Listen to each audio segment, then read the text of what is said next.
TGPS ని వకాల్తా ఎందుకు తీసుకుంటున్నారు చెప్పండి. 3 కోట్లు పెట్టి ఉద్యోగాలు ఎట్లా అవును, ఇన్ని ఉన్నాయి మీరు ర్యాంక్స్ వచ్చినాయి, లైన్ గా కూర్చున్న వాళ్ళకే ర్యాంక్స్ వచ్చినాయి, ర్యాంక్స్ వచ్చినాయి. ఈ విషయాల రెండు సెంటర్స్ లో ఉన్న వాళ్ళకే జాబ్స్ వచ్చినాయి అంటే ఓకే, అది సపరేట్ అంశము, దాన్నే కోర్టు కన్సిడర్ చేసింది కాబట్టే తీర్పు కూడా ఇచ్చింది. కానీ 3 కోట్ల కొనుక్కున్నారు అనేది నిరాధారమైన ఆరోపణ కదా. ఏమైంది మేడం అంటే అది ఎక్కడి నుంచి వచ్చింది నేను అప్పటి నుంచి చెప్తున్నా. మేము ఒక టీవీలో డిబేట్ లో ఉన్నాం.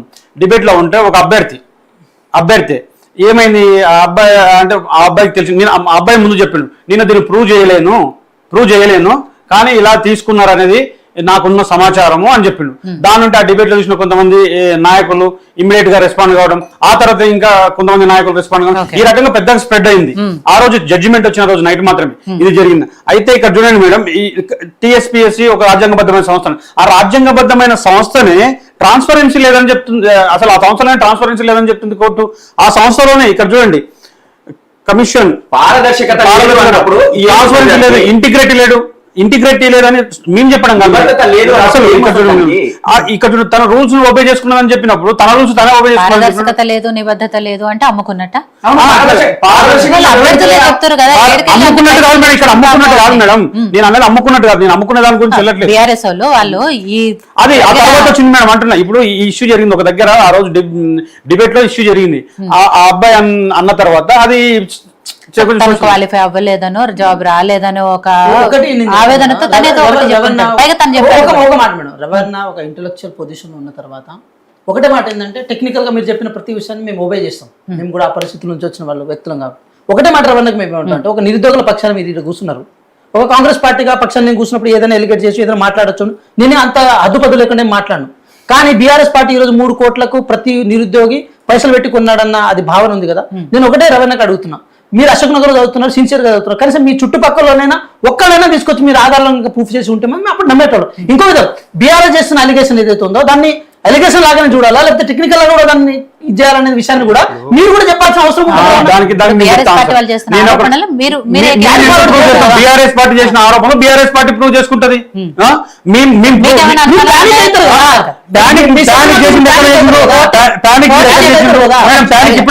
చెప్పిన ఈ విషయాలు కాక, టెక్నికల్ ఇష్యూస్ కాక, ఏదైతే బీఆర్ఎస్ పార్టీ చేస్తున్న ఆరోపణలు మీకేమైనా అలాంటి అనుమానాలు ఉన్నాయా? నిజంగానే అమ్ముకున్నారేమో? నేనేం చెప్తున్నా మేడం అంటే మేము పార్టీల దగ్గరికి వెళ్ళట్లేదు. ఫస్ట్ ఆఫ్ ఆల్ పార్టీల గురించి మేము మాట్లాడుకోలేదు.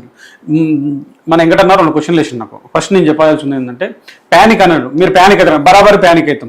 నిరుద్యోగులందరూ కూడా ప్యానిక్ అవుతున్నారు, తెలంగాణలో ఉన్న సమాజం మొత్తం కూడా ప్యానిక్ అవుతుంది. ఇప్పుడు కాదు ప్యానిక్ అయింది. ప్రిలిమ్స్ పెట్టినప్పుడు 14 క్వశ్చన్లు తప్పులు ఉన్నాయన్న రోజు మేము ప్యానిక్ అయినాం. ప్రిలిమ్స్ లో 14 క్వశ్చన్లు తప్పులు ఉన్నాయన్న రోజు ప్యానిక్ అయినాం.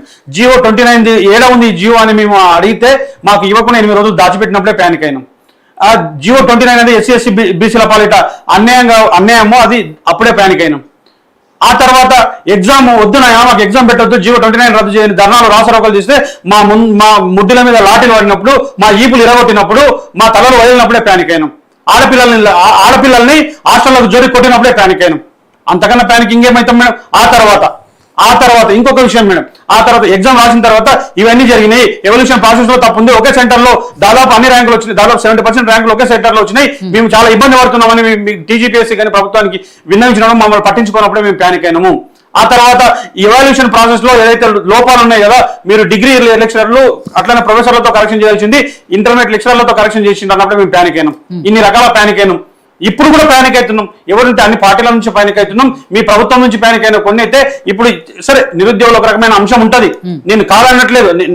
వాళ్ళు మాట్లాడిన దానికి మేము బాధ్యులం కాదు, వాళ్ళు మాట్లాడడానికి మేము బాధ్యులం కాదు. ఎవరైనా మమ్మల్ని ఇబ్బంది పెడుతున్నారు, నిరుద్యోగులను ఇబ్బంది పెడుతున్నారు, నిరుద్యోగుల మనుషులను ఇబ్బంది పెడుతున్నారు, మానసికంగా ఇబ్బంది పెడుతున్నారు, మీరు కొట్లాడుకోండి. కానీ ఇక్కడ చర్చ అనేది రాజకీయంగా రాదు, రాజకీయంగా ఓన్లీ జడ్జిమెంట్స్ మీద చేద్దాము. జడ్జిమెంట్ మీద చేస్తే ఏమవుతుంది?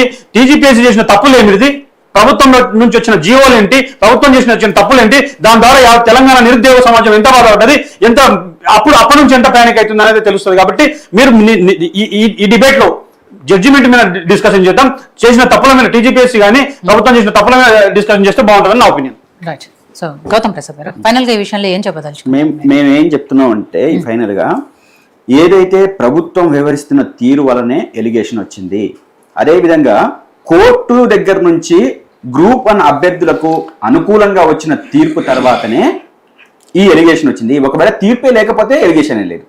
ఈ ఎలిగేషన్ రావడానికి అనేక కారణాలు, అనేక వ్యవహారాలు, టీజీపీఎస్సీ కావచ్చు, గవర్నమెంట్ నుంచి వివరించిన తీరు కావచ్చు, ఇవన్నీ కనపడుతున్నాయి. అభ్యర్థుల సంఖ్య తప్పు ఇవ్వడము, అదేవిధంగా అంతకుముందు 14 క్వశ్చన్స్ తప్పు వచ్చినాయని చెప్పేసి అన్నా పట్టించుకోకపోవడము, ఒకే రూమ్ లో ఉన్న వాళ్ళకు ర్యాంక్స్ వచ్చినాయని చెప్పేసి అన్నా పట్టించుకోకపోవడము, అదేవిధంగా తెలుగు అభ్యర్థులకు ఎక్కువ మెటీరియల్ ఉన్న వాళ్ళకు రావాల్సిన ర్యాంకులన్నీ కూడా అసలు మెటీరియల్ లేని ఇంగ్లీష్ వాళ్ళకు, ఉర్దూ వాళ్ళకు వచ్చినాయని అన్నప్పుడు ఇవన్నీ అవకాశాలు ఇచ్చింది ప్రభుత్వము.